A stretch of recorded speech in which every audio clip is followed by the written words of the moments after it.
welcome to episode 2 of the podcast, 2 in 2 days. Joined once again by Taryn King. G'day, guys.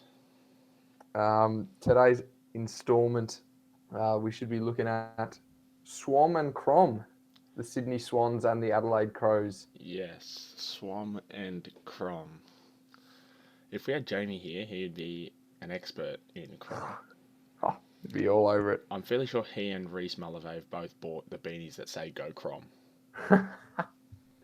So, yeah, I would say what's been the rise of Adelaide, but they're sitting at 15th, so they're not that good. Yeah, well, they played a pretty impressive game the other day against Melbourne. They did show us what their team is potential of. The other day, when was this? Um, I, I beat Melbourne a couple of weeks ago by a single point, which was a very Yeah, they strong did display. when Tex Um, kicked the winning goal. yeah.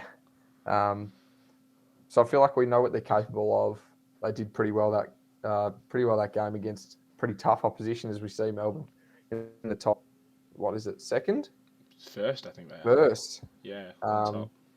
So yeah, I think it really displayed to us what they're capable of, and that they're if they can get there's some wins on the board. Obviously, it's going to be tough with the position they're in now, but in future seasons, if they can get some wins on the board, they're up for a challenge. Yeah, well, they've got Collingwood tomorrow, I think. Yeah, tomorrow. Then the next round they got St Kilda, so it'd be interesting to see where they stack up against those middle table sides. Yeah, I agree. But Like I think what they've done, they've just brought in youth. That's all they've really done. Nothing special. They lost Brad Crouch to St Kilda. Um, they lost plenty of players, but they hasn't seemed to worry them as well. They've already won more games than they did last year. yeah, So I think they're utilising their youth really well. Actually, yeah, they need to keep doing what they're doing instead of trying to change. And I think they have finally found something that works in the last few rounds of the season. They've yeah. found Oh, something my that's really dogs are going working at. for them. Never mind. um, but yeah, it should be a good game tomorrow against the Pies to see how they can stack up against some similar opposition. Yeah, it should be good. I think. Well, Collingwood have got 1, 2, 3, 4, 5 outs, so Yeah, it'd be interesting to see at home if they can perform to the levels they possibly have failed to do in the last couple of weeks. yeah, absolutely. I think what the key battle should be in the ruck. Whoever wins the ruck, I think, would be a massive chance for winning this game. Yeah, Grundy, as we know, is out, so it'll be interesting to see how Collingwood recycle and keep chopping and changing in the ruck. But should be a good challenge for Riley O'Brien. yeah.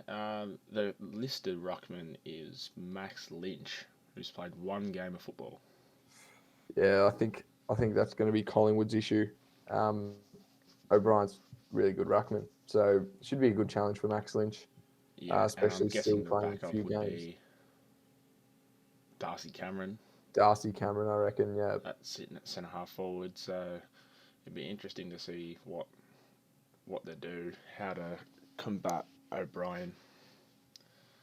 yeah, it should be good to see. It'll be a good challenge, and I reckon next week you're right against St Kilda will be a really good test if they can get one on the board tomorrow to give St Kilda a really good run for their money. Should be a good look. So Yeah, we've just had Jamie come into the chat. Finally, we're talking about your favourite team, Jamie, and talking about the Plum Nut. love to have some insight as we are not Adelaide supporters. Um, So who I oh, who I do like the side of, I think their midfield is functioning really well at the moment. yeah, Um, with the likes of Rory Laird in there, yeah, he's playing as that rover. yeah, Keys, Laird, and Sloan. It's I, uh, I it's really working for him. yeah, I'd back him in tomorrow. with the as a Collingwood supporter, it kills me to say that, but um, their fast brand of footy just I really do think their midfield would be too strong, and do see Adelaide winning tomorrow afternoon. Well, that's tough for you to say that, to admit that you're going to lose. Yeah, But Jamie has brought to attention Riley. I don't even know how to say his name. What is it? Thilthorpe? I think it's Thilthorpe, who kicked 5 on his debut. I think, was it? A couple of weeks ago, he debuted and kicked 5. yeah, there you go. Yeah, it should be good. Jordan Roughhead's got the job on him at Roughhead at fullback, Thilthorpe at full forward. Um, again, it's a really good display of using talent. Like, um, to fit he's played 6 games of footy, and playing against Jordan Roughhead should be a really good experience for him against a more experienced defender. Yeah, definitely for him. Yeah, 18-year-old, young kid. Um, I don't see him getting too many goals. I reckon he might kick 1 or 2, but I don't think that he'll make too big of an impact. Yeah, I agree. But moving on from Crom, we move to Swom, Swom, the Swannies. who have been flying in recent weeks, currently sitting 6th with a game clear and percentage clear of West Coast and Richmond at 7th and 8th. They've got St Kilda tomorrow in the Arvo. You nearly pen them in for another 4 points. What do you think of? Because I've had Jamie and Marcel going at it in the chat about finals contenders. Marcel not really understanding the statement, but that's okay. But do we think that Sydney are legit? I do. I think that while they would be pretty underestimated on paper, I tend to think, but they got a really, really strong forward line and a young, working midfield that's been absolutely grinding out this season, grinding out points, goals, clearances, high pressure footy. Um, I really like it's a joy to watch, really. Yeah, well, coming from 16th last year, they weren't. They were pretty much a laughing stock at that point. But yeah, as you said, they've used their youth and their, I guess, nearly one of the better forward lines in the comp to bounce back from that. And they beat Carlton, not that great of an achievement, by 4 goals last week, but that game was really close the whole way through until the last, where Sydney just booted away. Kicked 4 goals, 4 in the last, holding Carlton to 1 goal 3. So I do have a question for you, Taryn. yes, mate. Not just on Swan, but on a couple of different teams. Also, Adelaide also applies to this. What would you say would be the reason for the rise of teams who didn't do so well last year? You know, teams like Adelaide and Sydney who finished lower this year, really powering to high positions this year. What would you say would be the difference? It's got to be the youth. Like, you gotta um, if you don't invest in the youth, then you might be good for a year or two, but you'll fall off eventually. So yeah, the academy up there in Sydney is elite. It's been working some magic in the last 3 to 4 years, pumping out players at at any stage, anyone they want is pretty much at their disposal. So yeah, it's a testament to what they've got going up there, and maybe something that should be looked at and implemented down in Melbourne. Yeah, I completely agree. Um, I think it's a similar how we were talking about at Collingwood yesterday with the experience should be really leading the way. And I think the benefit of this Sydney team is they have experience across the field. You got Josh Kennedy leading this in the centre, Buddy obviously forward. Um, with some really good defenders, Dane Rampy at fullback. Like there's experience spread throughout the field, and I think that's really good to mix with the young, and that way they can bounce ideas off each other. I think they gel really well as a team. Yeah, I'll tell you who I really like from Sydney, James Rowbottom. He's been playing out of his skin this season. I think he's been great for Sydney. He's all over the ground, getting loads of the ball. Yeah, I just think he's great. 35 games, 20 years old. He's going to be one of the elite players in the comp soon. Yeah, I definitely see his potential. Um, you know, after 35 games to be averaging almost four inside 50s a game is absolutely phenomenal, and over five scoring involvements each game. So he's not only is his offense good, but averaging 8 tackles a game Yeah, that's is just insane. 5 tackles for his absolutely career. elite. Yeah, that is insane. Absolutely elite. So I definitely see it. See what you're saying. Um, he's very good in pressure situations. So Yeah. uh, he's definitely going to be a big star in the future. So there's a question here in the chat. It wasn't really directed at us, but Jamie's asked, "Will Buddy get 1,000 by the end of next year?" Where's he at now? Did you think Um, Jamie fill us in for that? that's a great question. I'm not too sure. Buddy He, Franklin. oh I god, mean, we've seen he's an absolutely phenomenal player across very many years, as we've seen. So, when he um, plays, yeah, exactly. But I definitely, if he keeps up his form and his good health, I can see it happening for sure. he's kicked 22 this year, and he hasn't played too many games. To be completely fair to him, he's at Yeah, 966, so he's got 34 to go. right. I reckon, unpopular opinion, he could get it by this year. I reckon. I reckon that's a good call. Actually, I would say he's in with a chance if he can keep his fitness up. There's obviously some question marks around that, um, but yeah, Yeah, he's well, a he massive hasn't. chance. I don't think he's played too many. He's 34, so he's getting on. Yeah, He hasn't played too many games this year. I'm not. He's played 7 games, kicked 22 goals. That has got to be one of the better ratios in the league. yeah, for sure. Um, That is outrageous. yeah, like That's 3 goals a again, game. yeah, he's over 3 goals a game. He's just absolutely pumping it out there. And as I was saying, that experience is going to be vital to the team's success and gelling as a team. Um, Still averaging 5 marks a game. He's not at his best, but definitely having a massive impact for the team. Yeah, definitely. Um, moving on. I know we were going to talk about Swom and Crom, but I think we've run out of things to talk about. So I we'll think so. we'll keep going. Um, the Geelong Footy Club. Oh, I like the looks of them this year. They're Wow, they're putting on a show. I guess I mean, you could say they disappointed last year, although they did make the grand final. But I think if they don't make the grand final this year, it'll be disappointing for them. Yeah, Bringing in Jeremy Cameron to partner with Tom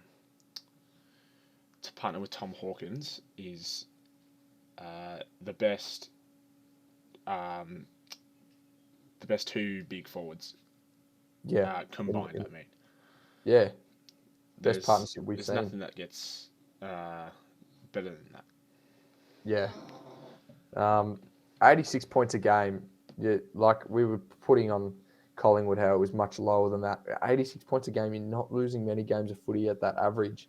And when No, they win big. When you're winning your average winning margin of 5 goals, it just shows when they get when they get the pressure on, they apply it and they're forceful. They keep pushing forward, and I think that's what's been beating teams is that structured gameplay hasn't been working for the opposition when Geelong can so easily bounce back and one brings two, brings three, and they really pile on the momentum and the pressure.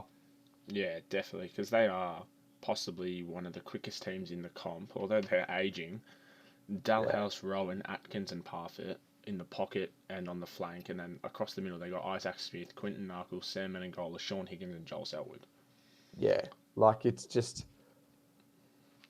the forward line and the midfield just gel and run so well. Um, it's going to take a lot of tactics to beat them Yeah, before September and in September. So I definitely see him as a massive chance for grand final, if not flag at this stage. Yeah, so Marcel's coming with a question. Dark horse for the flag. Who would you say? Is he giving us an option, or who does he Nah, reckon? just who do We you think. think is going to be the dark horse in a flag race? Uh, I know they're sitting ninth now, but not too many people rate them. I think Essendon, not necessarily a flag, but I do see them going deep into September this year. Really? Yeah, I do. How they displayed, how they played last week against the Eagles, um, it just they continuously prove people wrong. Yeah, I think Uh, it's going to be a big test for them on tomorrow night because they're playing against Tomorrow an night is a big game. established finals contender, a very experienced team, my team, Richmond. It's going to be interesting to see if they are um, legit in making finals and pushing for that. But I'm going to go a bit left field. I reckon Melbourne. I know they're sitting first, but if it came down to Melbourne or Port Adelaide, who are in the bottom four, I'm taking Port. I think Melbourne are not experienced enough in the finals to push for a flag. I think they'll get deep inside. I think they'll get to a prelim, but I don't see them getting to a grand final. It's a big call. We've just had Marcel give us knowledge that the Suns are currently up 17 in Game 6 of that first Ooh, round against the Lakers. I can't see them coming back from that. nah, should be a big win for the Suns. Yeah. And speaking of Richmond, Jamie put into the chat earlier, bit unrelated, but Lynch being injured, I think, helps Richmond. I could not agree more.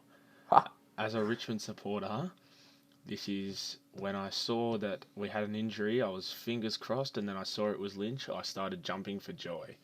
When Lynch doesn't play, Jack Riewoldt is at his flying best, giving Callum Coleman Jones, who kicked four last week, he's going to be a big target up front with Jack doing what he normally does. So it's going to be interesting. I reckon just to bring an idea to light, we see how well Jeremy Cameron and Tom Hawkins work. They don't get in each other's way. They work really well together deep in that forward 50, taking big grabs, bouncing off each other, working together. I feel like Jack and Tommy Lynch, Jade's got a bit of working out to do still.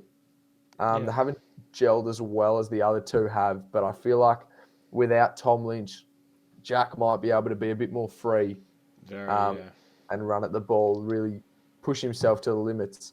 So it should be good to see what happens. yeah. But also with the exclusion of Lynch, we're running. I wouldn't say we're running low on tools, but we're relying now on Marby or Chol to take the ruck. Coleman Jones will probably in our forward 50 ruckman, but other than that, we've haven't got too many big boys to compete with the Essendon rucks, which I think could be a little bit of an issue. But um, yeah, it's going to be interesting to see with our bigs that are going to keep falling to see what Yeah. happens. I might just bring another idea to light just while we're at this topic of tonight's game. In fact, um, first of all, I'm sure Reese will be very happy to see maybe Charles' name in the ruck, but Darcy Parish has been absolutely elite in the last close to 6 weeks, He averaging has. many disposals, having a massive impact on the game. Um, the initial teams have Shy Bolton playing on him, obviously both in the guts. That won't happen. But how is Richmond going to answer the Darcy Parish question? I don't think anyone has that answer at the moment. Unless any team has a genuine tagger that is going to sit on a bloke for all four quarters and just get into him, start belting him. I don't think anyone can solve that issue. And I know Richmond being a team that doesn't tag, we just try and beat them out on our on our players by themselves. So I'm seeing Dion Prestia going across to Parish, and whenever he gets the ball, Prestia's just going to smash him into the ground. Not for a tag, just for that's the matchup they'll want to see. I reckon. I reckon that is a very good point. Because obviously he's probably key to winning that midfield battle. If you can get on top of Parish, you're on top of the midfield, basically. Obviously, some other strong players in there, but Parish has been most prevalent. Yeah, we've got Who, a last question here because we're running fairly good time. Who has more impact tomorrow night, Darcy Parish or Dustin Martin? out west, Essendon just played. I'm going to put my money on Darcy Parish just for this week. If we're back in Melbourne, different story, but Essendon have had a game in Perth last week. I'd say Darcy Parish is going to continue with the momentum he's got, but I'm sure Dusty will be right up there as well. What about you, Terran? Um, Look, I may be a bit biased, but I'm still taking Darcy Parish. He's been elite. He's been in the top four midfielders in the last month of football. Martin has just been just what he does really. Just hangs around until September, and then decides to rock up and perform. So we'll see what happens. But I'm taking Darcy Parish. As we finish up, who's your tip for tonight? It's where's the game? I think I tipped Brisbane with Lockie Neal coming back in. I think Brisbane will get up at a neutral ground. I'll take Brisbane every day.